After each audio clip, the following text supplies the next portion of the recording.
welcome to Mindfulness with Marsha. Today's a special day for me, and I want to share that with you.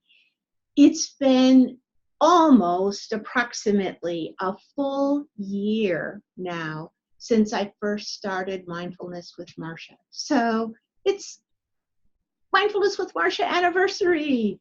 And when I first had the thought, when it was in the very embryonic stage, after doing a pop-up learning the first part of November, to commit to a weekly message of this sort, my really true intention at the time was I wholeheartedly believed that mindful living, being more mindful in the moment, was not only helpful for the things that we do in life, but from moving from being such a doing person to be more about just being and being who we are in the present moment.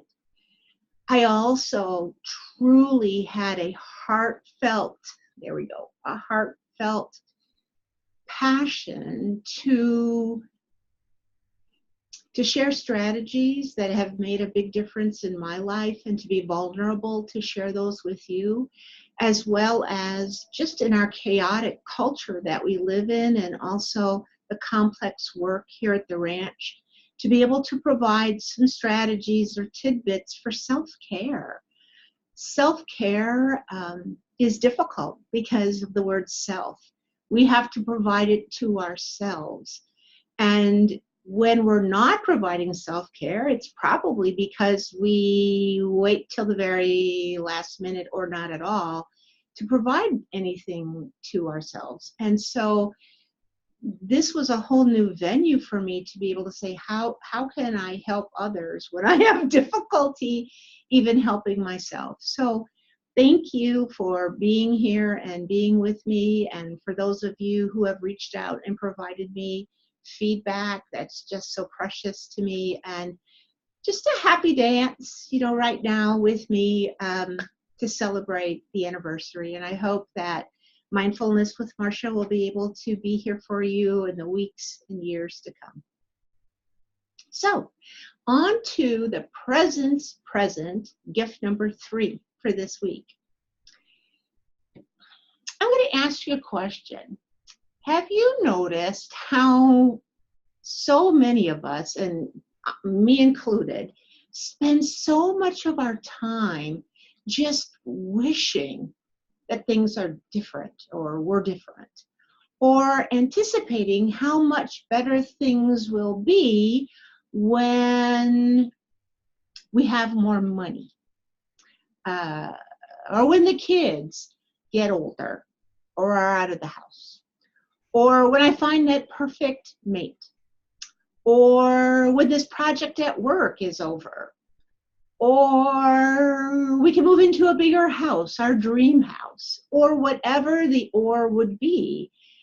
Essentially, we tell ourselves things might be just okay now, but my really true happiness will come later.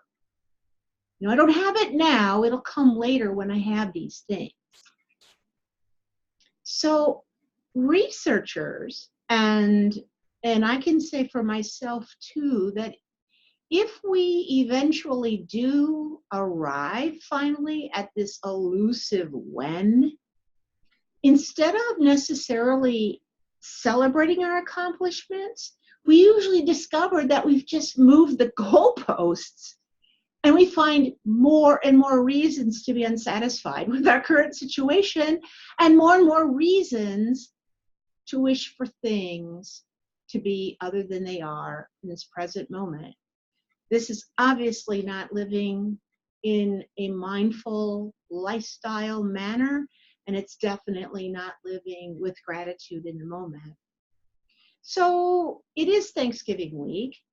So luckily, we don't have to look very far to practice being thankful and to practice gratitude.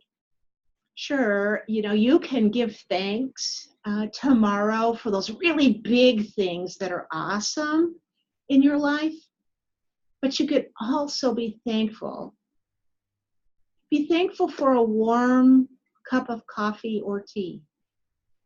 Be thankful for your child's smile. And in North Dakota, have gratitude for a pretty snowfall. And if right now, let's be brutally honest, things in your life are just plain hard, just a train wreck, well, I know this sounds non-logical, but you can try to be thankful for that too. Because often out of troubling times, pain, anguish, comes a lot of learning and oftentimes many blessings. Now, when I was preparing to share with you this week, I didn't even realize there were such things as researchers on happiness, but there are. And one of the biggest happiness researchers out there is Sanja Liu. Let's see, I was trying to remember how to try to say her name without totally butchering it, but it's like Lyubomirsky. That's probably still, I hope you forgive me, Sanja. But she writes what gratitude is to her. And I want to just quote her and read that to you right now. Sanja writes that gratitude is wonder. It is appreciation. It is looking at the bright side of a setback.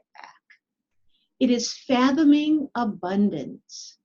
It's thanking someone in your life. It's thanking God. It is counting blessings. It is savoring. It is not taking things for granted. It is coping. It is present-oriented. Gratitude is an antidote to negative emotions, a neutralizer of envy, hostility, worry, and irritation. Those are Sanja's words for gratitude. Now, I take the advice of the researchers and the experts and try to break it down into some just practical steps. So here's some ways to practice gratitude in the next week. Marvel at something, just something awesome and wonderful. Perhaps you could focus on all that you do have right now instead of the things that you lack.